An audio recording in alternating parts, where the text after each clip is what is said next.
अगर मैं बोलूं तो वह मुझे डांट सकता है, इसमें थोड़ा तो पैरवी कर दो तो हमें दोनों दोस्त को शिकार खेलने की ऑर्डर मिल जाएगा। जाके मेरे भैया से बोलो।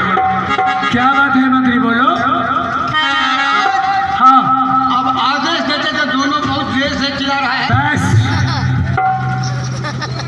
सबसे पहले वो दोनों दोस्त को कह दो उनकी भाभी ने नगर वाली अच्छा, अनेक प्रकार का व्यंजन बना के रखी हुई है। बात तो सच है।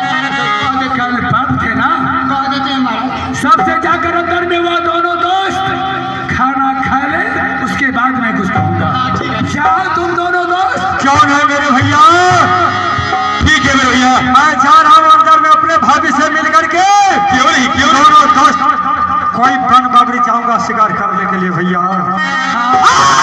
बोलो